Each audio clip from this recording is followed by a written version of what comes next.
ready to get your shit together? Isn't that what we are all truly trying to do? In this fun, life hack full show, we will learn together how to navigate this roller coaster called life. We, as glorious messy humans, can sit in the proverbial third car, grumpy and bored, or in the front of the roller coaster having the time of our lives. What do you choose? In this show, you can expect meaningful content and practical takeaway tools to make life easier and exceptionally more joyful. There will be epic guests who already love their lives, allowing them to share their get your shit together tips and words of wisdom. Life is too long and too short to not love your life. Welcome to Get Your Shit Together Live with Amy Joy.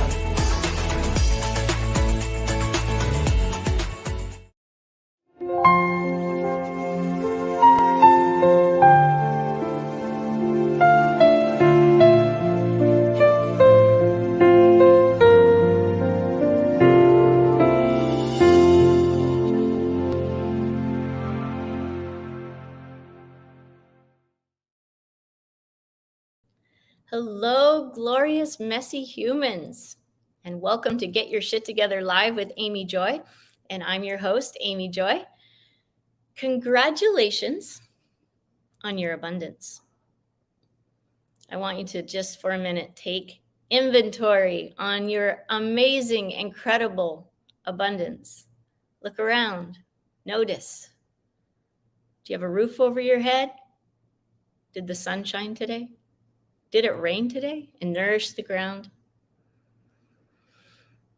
Do you have family? Do you have friends? Do you have food in your belly or maybe cooking on the stove? What are you grateful for today? How abundant are you? We are programmed not to notice. We are programmed to think that we are lacking in almost everything, and it's simply not true. We have so much. And I love starting the beginning of each show, just really noticing how abundant we really are. Thank you. Thank you for being here. I feel abundant in having you all here with me. Thank you for spending your very precious time with us today. We have a very exciting show. We are going to answer the very important question, which is, why are we so addicted to our suffering? Did you know that we're addicted? We are completely and utterly addicted to our suffering. But there's a way that we can change that. And we're going to get into that today. And I'm very excited to have Aasha T. She is amazing. She is a international emotional, intelligent, and energetic intelligent facilitator and trainer.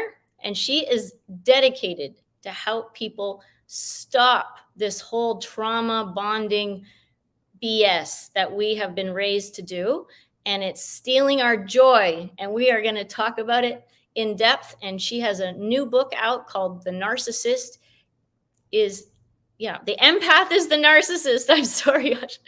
The Empath is the Narcissist. We're going to dig deep into that. It's a life hack full show. It's full of nuggets, so get your notebook ready. Stay tuned to the end for mantra magic and meditation moment. And thank you again for being here. All right. It is the time of the show for Change Your State, Elevate.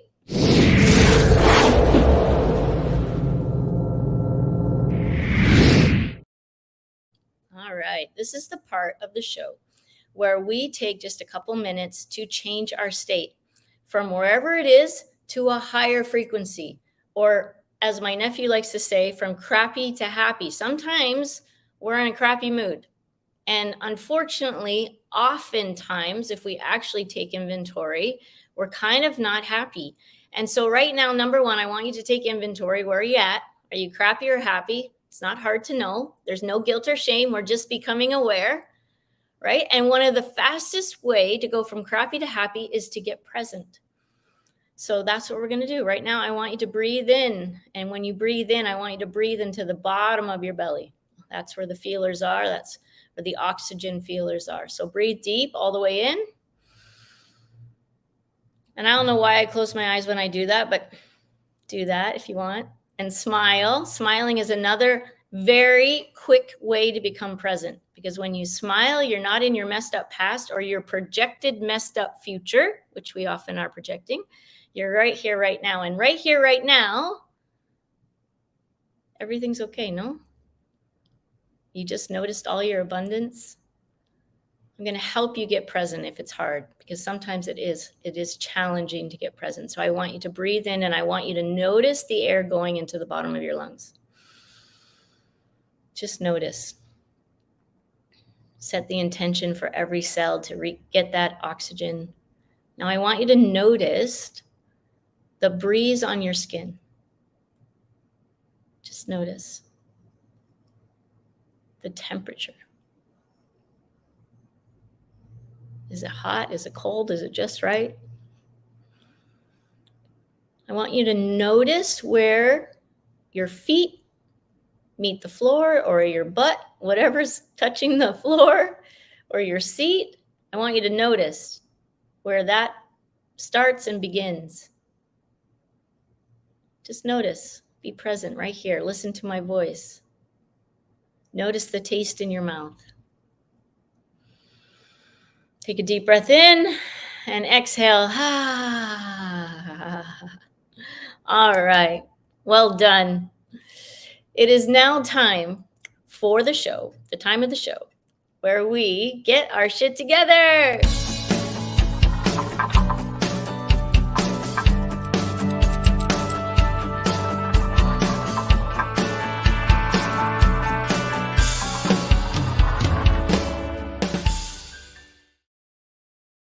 Awesome.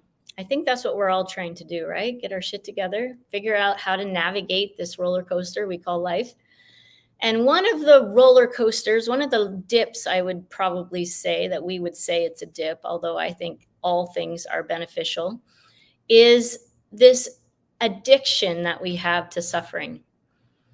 As a human species, as you look around the planet, aren't we pretty much addicted when you look at it? And there's a reason why we're addicted. And when I was taught this by one of my amazing mentors, Tony Robbins, and I've adapted it a little, but we have 7 human needs, and we went over that a couple weeks ago. So you can look up episode 28. We're at episode 30. Can you believe that? I can't. It's wild. It feels like we just started. Anyways, I digress, but so excited and thankful that we're at episode 30. But at episode 28, you can look up the 7 human needs. And we're going to talk about that a little bit more in depth today, because the reason we get addicted to our suffering is this. And I have a little slideshow for you. All right. So why are you addicted to suffering, and what can we do about it? There is something we can do about it. Now, here are the 7 human needs, just to refresh. So we have the need for certainty, the need to know what's going on, the need to have a plan, the need to have certainty about life, right? Now, all 7 of these needs, just so you know, are needed, all right? But there's usually 2, 3 that run the show, that run the program called you, okay? The next one is variety, or the need for uncertainty. They're not right or wrong here. They're just human needs. The next one is significance, the need for atta-girl, atta-boy, the need to be noticed, the need for recognition, the need to have significance. The next one is love and or connection. Some people don't know what love actually is, and we settle for connection, which is why we have both there. And then the next one is truth and the need for self-expression. The next one is awareness and growth. Awareness, when you become aware, right, then you're growing. And the last one is your connection to all. And when you know you're connected to all, you therefore want to contribute to the whole, which is what Aasha and I are all about, and why we're doing what we're doing, is to help the planet, because I have found so much freedom from these tips and tricks that I want to share them with you. All right, so we get addicted. Now, the last phrase here is this. We all have these 7 human needs, and here's the thing I want you to remember. We will do anything to meet our needs. Anything. Even if it hurts us, even if it destroys us. We will do anything to meet our needs. Isn't this important information? To know that these are the 7 things that we need and that we'll do anything to meet them, even if it hurts us. Except for there's good news. When with awareness, there's hope. With awareness, we have choices. All right, next one. So did you know that 15,829,475 crimes were committed in the year 2021, says Statistica.com. Okay, that's a lot of crime. Now, crime is also an addiction. How? There are 3 needs that are being met, actually 4 when you look at crime. So let's look at it. Significance. If I have a gun, and I hate this analogy, but it works so well. If I have a gun to someone's head, what need am I making, right? What need am I getting filled right now? Think about it. I want you guys to use your own minds here. What needs of the 7? We have certainty, variety, love and connection, significance, trust. We have awareness, growth, and contribution. Which ones am I meeting? Significance, right? I'm pretty significant right now if I have my gun up against your head. Don't I have your attention? Right? I'm pretty significant. Everyone's eyes in the room are on me because I have the gun. So that's meeting a need at a very high level. Agreed? What else do I have? I am meeting the need for certainty. I know that with this gun to your head, that I am going to get what I want, right? And I will be the most important. I am certain of these things because I'm the one in the room with the gun. What other need am I meeting here? I'm getting a sick kind of love and or not love, but connection in this case, right? Aren't you connected to me? Aren't you maybe begging for your life? Right? The 4th need I'm meeting right now is variety, because who knows who's going to come around the corner with another gun or another knife, right? And this is why crime is so important, because here's why. Notice, remember this. When we meet 3 needs non-beneficially at a very high level, we become addicted to it, period. This is why there's so much crime in America. This is why there's so much crime in the world, is because our needs are getting met. And remember, we will do anything to meet our needs. All right, next example. Whew. Now, bear with me, guys. This is about depression. Now, I am not picking on anyone, but look at the stats on depression.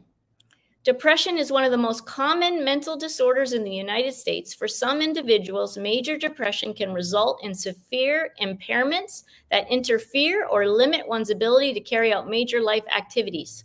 That's putting it mildly. An estimated 21 million adults in the US alone have at least one major depressive episode. This is 8.4% of the US. Now, here's the real thing that caught my attention. Persons with anxiety or depression died 7.9 years earlier than other people. 3.5% of deaths were attributed to anxiety and or depression. This is not a small problem. But why do we have it? We now know it's because it's meeting at least 3 needs at a high level. And again, remember, we'll do anything to meet those needs. So let's look at it. Depression. Now, here's the deal. I am not talking about depression that literally is a chemical issue. I'm talking about the kind of depression that is because of what we're telling ourselves. Okay, so big distinction. All right. What top 3 needs in depression is depression become an addiction for? Significance. Here's how. I am so depressed because my problems are so big. They are so big. They're so significant. That's why I'm so depressed. If they weren't such a big deal, I wouldn't be this depressed. Do you see the significance? Lots of significance there. Now, the next need that's met through depression is certainty. I know that if I'm super depressed, my friends and family are going to come and comfort me. Now, I know this can be really hard to hear because we don't want to see. Sometimes we'd rather be ostriches and put our heads in the sand and our asses in the air. But I want you to look at this because there's so many people suffering from depression. So many. And it's because we're getting our needs met. And there's another way. I'm going to get into it in just a minute, but I want you to look at it. And then the third need that's being met by depression is love and connection. You get a lot of attention when you're depressed. You get a lot of people worrying about you. You got a lot of people trying to help, trying to cheer you up, spending time and energy with you. And this meets a need. And remember, we'll do anything to meet our needs, even if it hurts us. So what are we going to do about it? Now, here's the good news. When we meet 3 needs beneficially at a very high level, we become raving fans, which is the opposite of addiction. Right? 3 needs at a high level, we become raving fans. What is that? Let's get an example. So I'm going to use eating healthy. I am not going to talk about a specific diet. Okay? This is not about diet. This is about eating healthy. And I am going to speak for me here. Okay? The top needs that I get, and there's many here, for eating healthy is I have certainty that I know that eating healthy makes me feel lighter, stronger, happier, likely to help me live longer, and is best for my body and quality of life. Okay? I get love and connection from eating healthy because I know that whenever I eat healthy, I am loving myself and connecting to my body's needs. It's also a way to connect with friends and family, eating, right? The third need I'm meeting is awareness and growth because I know whenever I eat healthy, I am growing in strength and good health. That's a big deal for me. Connection to all. I know that when I eat healthy, I am stronger, have more energy, and can therefore contribute more to the people I love, which ties into contribution, right? Because if I can contribute to more people that I love, this makes me happy. And then variety. There are many different foods and ways to eat healthy. So because 5 needs are being met at such a high level, I am a raving fan of eating healthy. You see the difference? Now you can also find the opposite and the addictions to eating unhealthy. We don't have time for that right now. But I want you to look at your needs. Which 3 needs are ruling your life? Okay, first let me show you. Here's what you do. Steps for change. Write this down, take a picture, okay? Become aware of your 7 human needs. You have to first know that you have needs, right? The second thing is become aware of how you are meeting your needs. How are you doing it? Is it beneficially or non-beneficially? I'm not making it right or wrong. Do you see? It's either serving you or not serving you. Only you know. And then 3, choose. Remember, becoming awake, becoming aware is this glorious moment where you get to choose now whether you want to keep doing it that way or change it. And then the 4th step is just enjoy the magic and the joy and the benefits of doing and meeting your needs beneficially. Okay, it's really that easy, but we have to become aware first. And then we have to make the choice. And once we make the choice, we get a different experience. All right. I hope that was helpful. Take a picture of that. If you want to dig in even deeper, you can. It's in chapter 10 of my book, Get Your Shit Together. I wrote it for you. I wrote it for anyone who has poor programming. And guess what? We all have poor programming that was given to us by our families, government, language, friends, churches, governments, all of it. And we need to rewrite it. And we get to choose which programs we want to continue with. If you want to get directly to the book, go to getyourshittogether.life. If you want to get a free download, I'd love to share that with you at amyjoycoaching.com. Thank you, thank you, thank you. All right. I'm going to remove that. Hope that was helpful. And now it's time to introduce the guest of the week.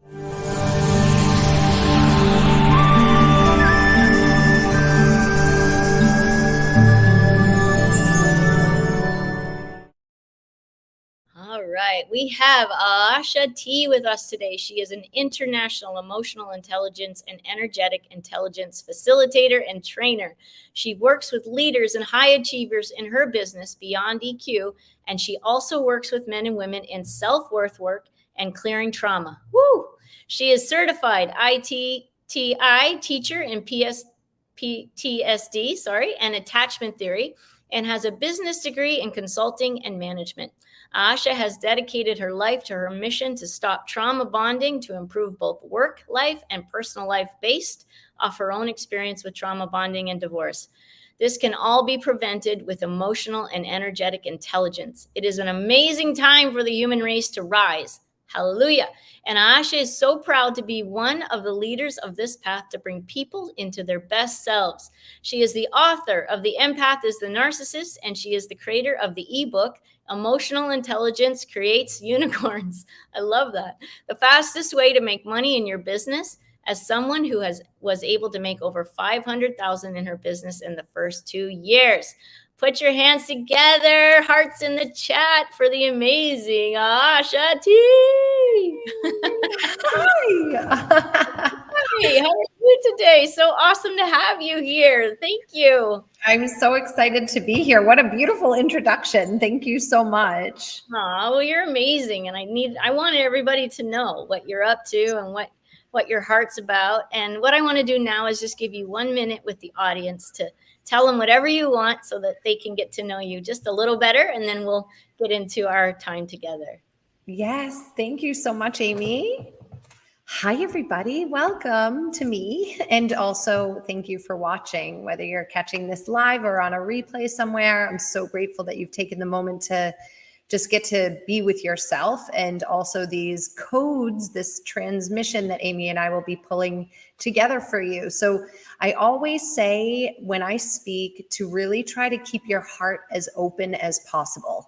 Even if it hurts, you are safe, and it may trigger you because I really can go in there with like little potent truths that feel really painful, because when we have painful things happen, we tend to close our heart. So it's all about having that index of learning and being open to different perspective. And this gets easier the more you vibrate at a higher frequency, and the more you realize that the villain is the victim and the victim is the villain. Absolutely. You're right in alignment with what we do here at Get Your Shit Together, which is why you're here. I'm so excited. So tell me, awesome. What would be your answer to why we're addicted to suffering? Well, I think first of all, Amy, thank you for such a great question, it is natural. It is a human innate primal need to go energetically to the demise, because the demise is it appears to be the safer place. So I often say, there's so much more fear of actually being seen and being exposed than there is in playing safe. And when we actually think about the evolution of the human and the DNA, the coding that we hold, if we stuck out, if we didn't fit in with the tribe, it literally meant life or death. And so and then of course, if you're a spicy lady out there that's listening, you may have been burned a few times in a couple lifetimes, or as a witch, and so, or somebody who speaks out, so drawing attention to yourself means being vulnerable, means being heart open. And that is a very scary place to be. So addicted to the suffering isn't something I really resonate with as far as the way I would describe that, but it's certainly feels like the easier place to be in the suffering. It's like we hold on to it as a protective mechanism. For sure. Yeah. And I believe that's because, well, it's our human need, and we'll do anything to meet it. And that we don't care how we meet it. The thing is we're not given awareness about what we're doing and why we do things, right? We just settle for the program that was inserted, so to speak, in us when we were kids. And it's a global issue. One of the main things I deal with, and I'm sure you do too, is guilt and shame of not being enough.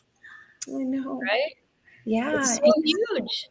It is, Amy. And I love what you just shared when you said it was like, it's a global thing. And I was talking to some older people yesterday at the pool party in their 70s, 60s and 70s. So just a little bit older than myself and more seasoned. And they were saying, there's 38-year-old, 39-year-old children are talking about trauma and anxiety. And the mother said, oh, I don't think that we talked about it. And I said, well, you have to really kind of look at it as like stacking. So if you were looking at like generational wealth, by the time you get to the third or fourth generation, the momentum has built either with more accumulated wealth or you're broke.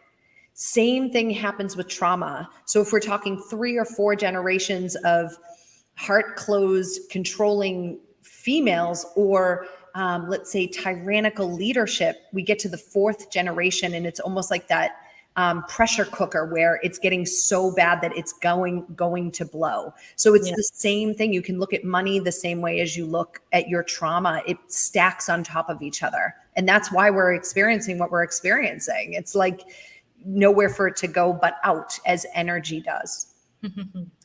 Absolutely. Yeah. And we need to get it out. That's the other thing. But are we getting it out in a way that serves us? Or are we puking our stuff all over everyone that we're around, right? We're responsible for the energy that we put out. But 100%. A lot of the time, we're 95% to be exact of the time, we are not even aware. We are 5% conscious and 95% unconscious. So it's in those times of being conscious, and we can raise that number, I believe. Becoming aware and noticing, whoa, I just thought that. What the heck? I just did that. What's going on with me? Yeah. Right? Yeah. Well, yeah. I mean, you're a mother, right, Amy? Do you have a son? Yes. Two? Yeah.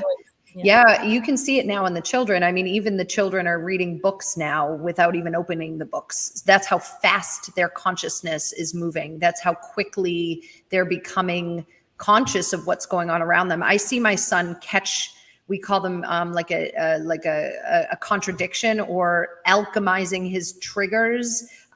He notices them so fast. And it's because of the heightened level of emotional and energetic work that we do in the house, as I know you do with your family. Is that right? Yeah. Yes. And these kids. Yeah. It's amazing. It's amazing to be awake. Yeah. It's hard. It's challenging at times. Sometimes it seems like it might be easier to put my head in the sand and ass in the air, but it really isn't attractive. I will tell you, I've said that like a million times. I'm like, well, this makes sense. No wonder they've been keeping us all like on such a low vibe. But this is a pain in the ass, because you really are, developing a new relationship with energy and motion, your emotions that generation on generation has never even heard of or know, or so many women in the US in the moment in Western culture don't even know how to feel their body anymore. They're so stuck in their thought process. And the primal way, the indigenous way of the feminine being is to feel. She is a mountain of intuition and guidance and heavenly connection. And people know this, and that's why they've sort of programmed us to not be like this and to be overworked and overstimulated. And it's kind of like fighting against that, and it's working. It really is starting to work. I can feel the ship turning around. We're in the middle of the ship turning. That's the problem. We're like, oh, okay, we're sideways. That's what it feels like, we're sideways. Hilarious. Tell me about trauma bonding. What is that? What does that mean to you? And how do we eradicate it? Yes, awesome. I appreciate that question. So I'll use my story as a reference point, because really it's the best way I can speak into this, and maybe somebody can really relate. What happened with us was my first husband. I don't like to say ex because he's a really beautiful man, and I'm kind of going with the Elizabeth Taylor vibes. Maybe I'll get like 14 in this lifetime. She was a smart cookie. She got life insurance on all of them too. She knew what she was doing. Yeah. And so she, spreading her love. And so anyway, I divert, but he and I were married very quickly in about 3 months or 4 months. And what had happened was I was very anxious at the time. And so I sort of like captured him And then what happens when you sort of capture prey, this is actually a very masculine activity. We kind of capture it and then we stop growing and we begin to become avoidant against the person that we're with, which means like kind of disgusted in them and like maybe keeping up with the Joneses or putting our attention to everything else and withholding intimacy in the relationship. And he was codependent on that. So he would want to try to impress me. And quite frankly, that results in an avoidant style and in an anxious style. And they're the perfect magnetic match. And we talk about attracting, our vibe attracts our tribe. And we don't really say that in trauma bonds because why would we? It's easier to blame and scapegoat the other person because the victim of that type of relationship hurts. Because I was sort of the narcissistic one in that relationship, I have a lot of empathy for the narcissist. And I realized that the narcissist can heal from a trauma bond. They can. It is a lot more work to get to that place. And a lot of them won't do it because they can't see. It's not because they're evil. No. And so this trauma bond says, I feel unworthy and therefore I'm going to avoid you. And he's saying, I feel unworthy and therefore I'm going to grab onto you. So it always boils down to our self-worth. So when we do this with trauma bonding, we may have gotten a hit of intuition that knew it wasn't the right thing, but our soul still rides it out. And that happens a lot. You'll be like, oh, wait, is this right? And then you do it anyway. And you're like, oh, shiitake mushrooms. It was right. Not right. I knew it. I knew it. I should have listened. And we ignore these little things. And so what happened was I ended up healing and I wanted to go back to him, but then I became the codependent and he became the avoidant. And that's where I was able to see the dynamic of pushing and pulling. And now that some time has passed, we talked about it. We actually have differing values. My values are more aligned with being in the spotlight and being with somebody who wants to work with me. And he has a much different desire. And we ignore all that stuff because we're trying to fill the wound within ourselves. And when we ignore it, we end up on the wrong timeline. And then because we're on that timeline, we say, oh, well, we've got the kids and it's good enough. And it is what it is. And that's why I support both staying in relationship and mending it. And I also equally support if somebody's not growing and it doesn't feel aligned. We have a massive amount of people right now in trauma bonds. Explore that, go in there and figure out what that is for you, and then make your moves consciously. Beautiful. Yes. Yes. We have to have grace for each other. And we have to understand, I think, too, that we are messy. This is why I started introducing everyone on the show and greeting them as glorious, messy humans, because we're as glorious as we are messy. And we need to stop being shocked that we're messy. Yeah. You know, like what is my part in this? What do I have to believe in order to say what I just said or to think what I just thought? Like, what is going on? And we're not trained to ask these questions. We're trained to blame. It's everybody else's fault, and I'm just the victim here. Oh yeah. It's bullshit. It is. It is bullshit. And I'm loving that you're sharing that. Yeah, because so like there's, and I learned like through this journey that I could be with anybody. Like it's literally like when you get sovereign, you realize you're like, wow, oh, hi, Rudy. There's so much that you can do that is like, that you just know that when you're sovereign, like it gets so much easier because you don't have other people to blame. And the truth is this, is like, when you blame other people, you're giving them power. You're actually saying that person affected me so much that I'm giving them power. I don't give people power. I recently had a emanated situation where I was codependent on money. And I had to see that, right? Because I'm proving my book, The Empath is the Narcissist. I'm like a living attachment lady and the emotions lady. It's a lot going on over here.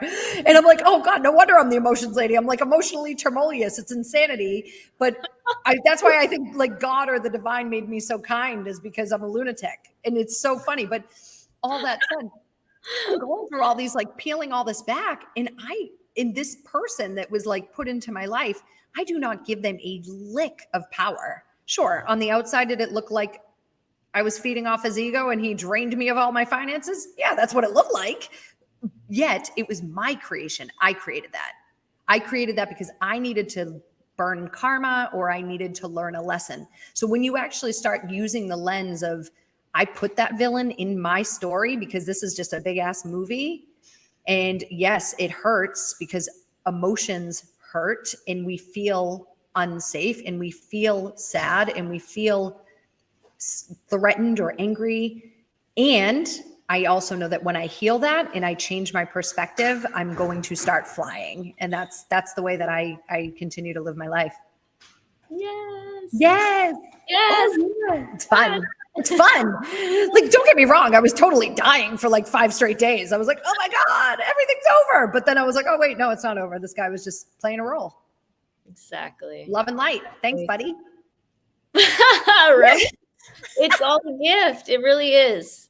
Life is happening for us and everything is here to help us. And even more correct is life is happening through us. We're creating our reality. And so ask yourself, what am I putting out that I'm receiving this right now? You know, and that's a great question to ask. And then you get to just change it. No guilt, no shame. Just change it. That's it. And it's so important that adults take this responsibility, because what ends up happening, sort of similarly to what you were saying earlier, Amy, was like we give like this outside force, like we go the media, the big pharma, and the kids these days, and all this stuff. And it's really like, well, when are we going to lens up and actually be the light and take that bigger responsibility? Because we have an epidemic right now of children that don't know who they are. There's an extraordinary amount of children going through gender confusion. I'm working with a few children that are undergoing transgender operations, and it's an amazing insight to what's going on with these younger children, and also exercising my empathy and my pace for these kids. And again, it's generational stacked trauma. And so we as adults really need to take that responsibility and make the change now. And everybody's wearing sweatpants. It's like way OTT. Like, we need to just realize that this can't possibly be good if everybody's in sweatpants, Crocs, rather overweight. Like, there's just a lot of that going on in the West. And I think that people like yourself putting this content out, and myself and other people that are watching this, have the ability to change it. We have the strength to change it. Yes. Yeah. Yes. So tell me, I know you have a gift for the audience, but before we do that, I want to make sure we talk about the book. So The Empath is the Narcissist. Tell me about this, because it's that is quite the title. And I know there's depth to it. So let us know what that is. Yes. So there are levels of truth. So for the audience members, you may invite yourself to look at this like, as I was describing, like stacking trauma. It's like a ladder. So when we get that hit of consciousness, we go up to a higher truth. This is all the energetic frequency that we vibe at. Well, the top energetic frequency is referred to as enlightenment, unity consciousness. We are all one. People also like to say, love is boundless. And I've already said, we attract our tribe, our vibe attracts our tribe.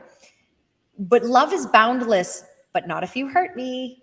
Love is boundless, except for that guy over there who left me with $8,000 in debt and took my whatever.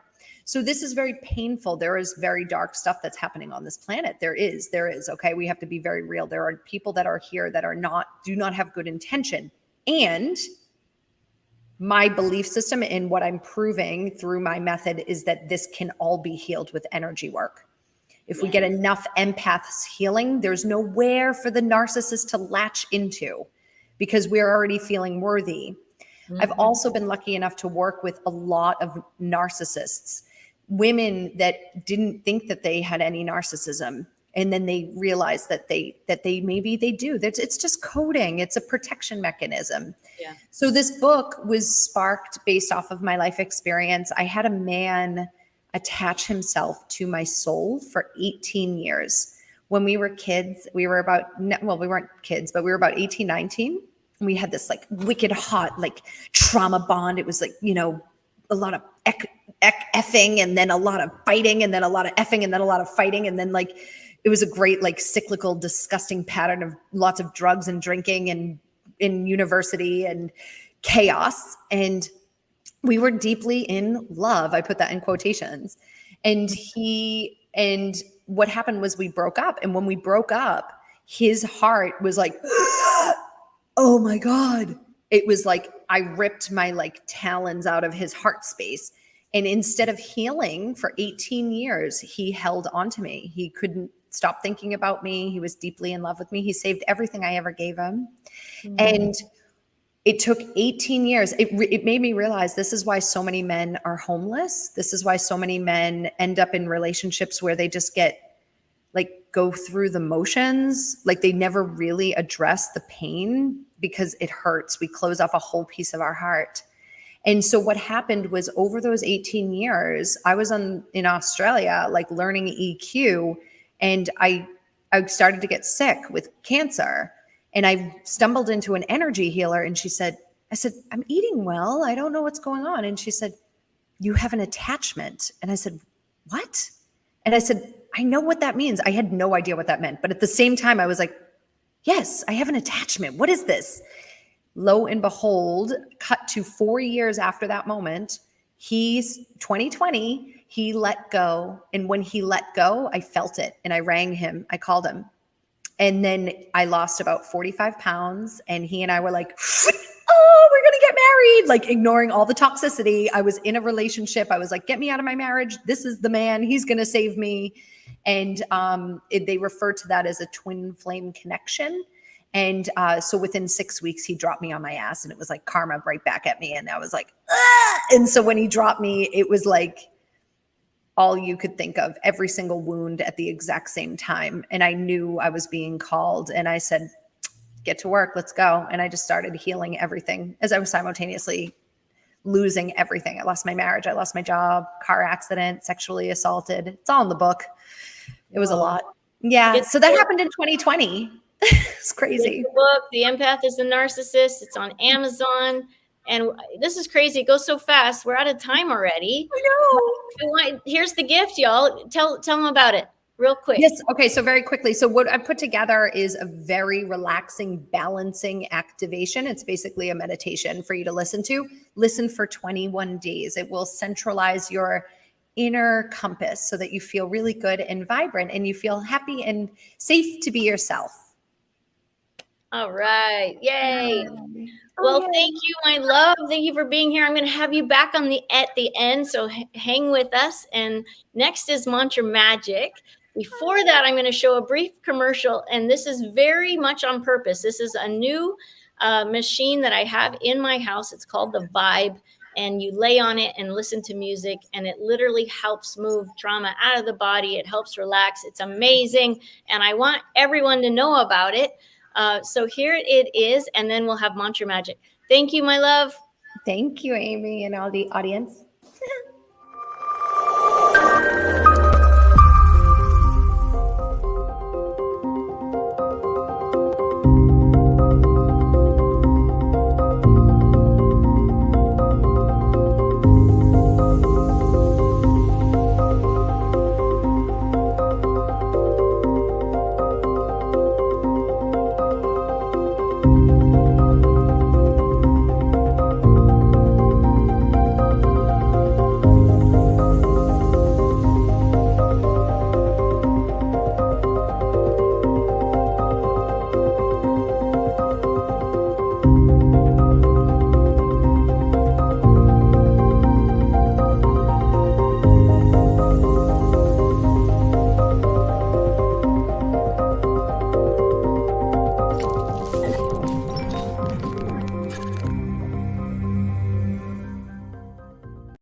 All right, it's time for Mantra Magic. This is the part of the show where we have a new mantra every week. What is a mantra? A mantra is a phrase or a song or a poem that is kind of on a loop so that you can rewrite the current program that is probably going on, like, I'm not good enough, this always happens to me. And instead, you put a different loop in there that brings you joy and helps you. This is a very special one. Dr. Nikki was on last week, episode 29, and her favorite mantra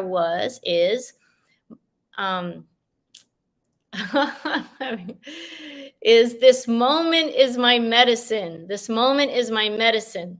And so Maria and I got together and we created a mantra with this phrase in it. Here it is. Welcome to Mantra Magic. I'm here with Maria Ishta Lee, and this is your mantra for the week. This moment is a blessing. This moment is a gift. This moment is my medicine. This moment is a gift. This moment is a blessing. This moment is a gift. This moment is my medicine. This moment is a gift. This moment is a gift. This moment is a gift. This moment is a gift.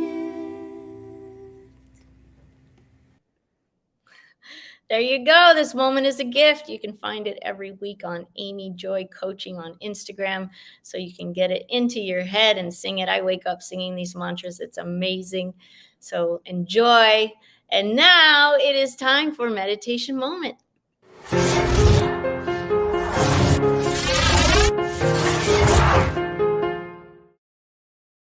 All right. This is the part of the show, which is probably one of my favorite parts. And we get to get present together. I know we did it briefly at the beginning, but this is 5 minutes this time where we're going to get present and I'm going to guide you. All right. So if you're a new meditator, don't worry. Just join us. So grab the kids, grab the grandkids, sit down, close your eyes, put your hands on your lap. And I want you to breathe. We have some beautiful music from the amazing Gary Malkin. He is a multiple Emmy winner, and he has shared this music with us. So just breathe in. At the end of the meditation, I will be sharing an energetic activation, and it is just a beautiful thing. So just send the intention to receive. It is sent with love and light. Breathe in. Exhale. Smile. I want you to notice, what are you feeling right now? Are you feeling crappy? Are you feeling happy? Neither is right or wrong, good or bad. Just feel it. Just notice. And breathe.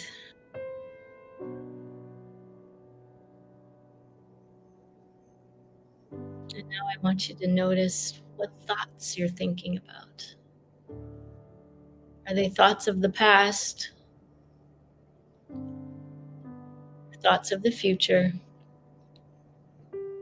Are they thoughts of right here, right now? Just notice.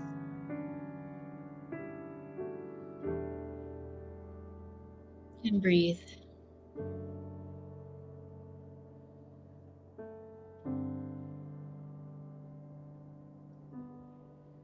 And now I want you to visualize a candle burning right in front of your eyes.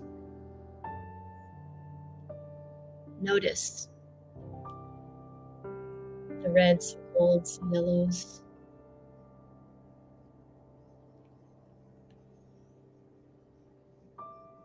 And then move that candle into the middle of your head and watch it burn there.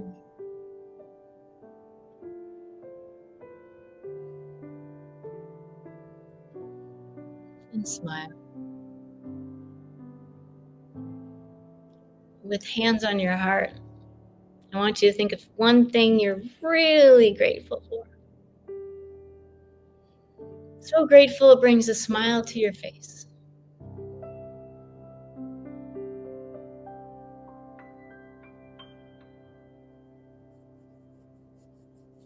And right now I will share this energetic activation of love with you.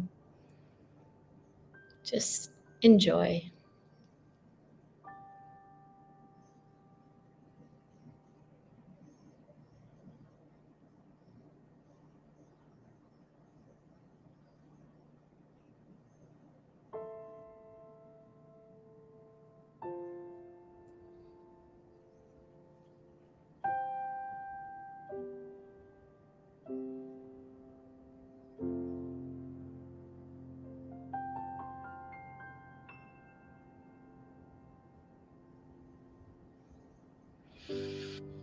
And with a deep breath in,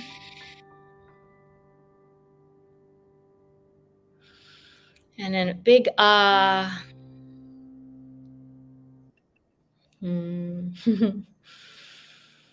Another deep breath in, and exhale. And if you're on Facebook, I would love to hear how that was for you. If you're on the replay as well. And I'm going to bring back Aasha. Aww. There she is. Hi, everybody. That was so beautiful. Thank you. Such an amazing thing to me that 5 minutes can make you feel this beautiful. I know. It's so amazing. Yeah, you're so beautiful. I love it. A day throughout the day. It's called Serene Mind Practice. You can find it on YouTube. Amazing. I learned it through my spiritual teachers in India at the World Center for Enlightenment called ECM. AAM.org if you want to learn more. It changed completely my life.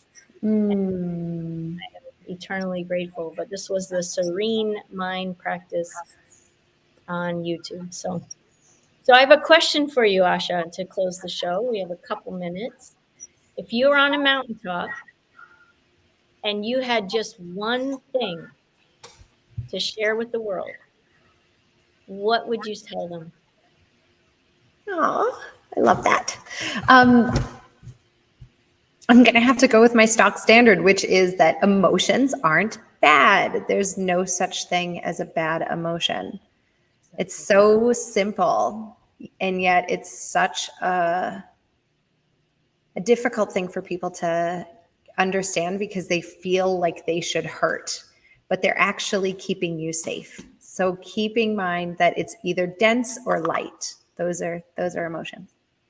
Dense or light, absolutely. Or high frequency or low frequency, or beneficial or non-beneficial, right? There's a cost and a benefit to whatever frequency you're emitting. Would you agree with that? Yes. And yeah, but even the beneficial thing for me is not truth for me, because they're always beneficial. You just have to move them. That's true. So like, it's okay to be in the low frequency when you're consciously in the low frequency and knowing that you're going to get out of that low frequency. Like, it's important to have that low. I totally agree with you. So what would be a better word? Because in the moment, it's not maybe serving. In the big picture, it always is. Yeah. Right. And you get to choose whether you want to stay there or not. So what would you? I don't like right or wrong, good or bad. Yeah. So I was thinking non-beneficial, beneficial was more generic, but it's really not correct either. Well, yeah, I mean, I guess everybody to their own right, of course, if that works for you. But for me, I say dense or light, because what we end up doing, and I know we're on the mountaintop here, but what we end up doing is we try to chase it away. We say like, oh God, I feel angry and I need to get rid of this. Where when we harbor the twofold understanding, number one, it's going to happen again. Trust me. There is no golden pot at the end of this rainbow. This rainbow's going for a long time. You're not going to chase it away. So instead, be okay with being in the anger, and therefore enjoy the density so that the lightness comes faster, and it will come faster. That's how you build your emotional resilience. It moves through, right? Faster. Yeah, you're so faster. Well, Yes, we're out of time. Thank you so much. I love that. Thank you, everyone watching. Yeah.